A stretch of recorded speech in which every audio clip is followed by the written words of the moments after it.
C'était tout à l'heure à l'Élysée. Je ne sais pas si vous avez vu ces images-là.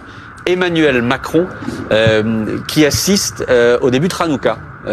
Avec cette cérémonie organisée à l'Élysée. On voit ici le grand rabbin de France, Haïm Korsia, qui allume la première bougie. C'est la tradition pour ces fêtes juives qui vont durer 8 jours.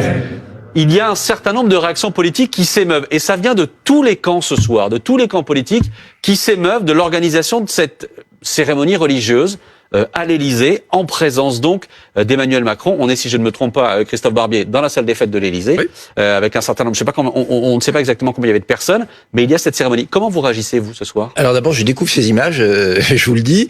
Moi, on vous a pas prévenu, on vous a, voilà, on vous étiez pas prévenu, les images ont surgi ce soir et on voulait commencer par là ce soir. Je crois que nous sommes dans une république laïque et le fait que le président de la République célèbre une cérémonie religieuse au cœur de l'Élysée, oui, je comprends que ça puisse étonner. Maintenant, je crois aussi comprendre pourquoi il fait cela. Pourquoi? C'est parce que en ne participant pas, je crois, à la marche contre l'antisémitisme, Emmanuel Macron a envoyé un signe trouble à nos compatriotes de confession juive, surtout qu'il avait été conseillé, en tout cas ses conseillers avaient été conseillés par monsieur Bellatar, qui, on le sait, est plus proche des frères musulmans que de la République laïque, pour ne pas, on va dire, exciter les cités. Donc tout cela crée une impression un peu trouble, et peut-être, je découvre les images, que Emmanuel Macron veut contrecarrer cette image qu'il a pu donner à nos compatriotes juifs.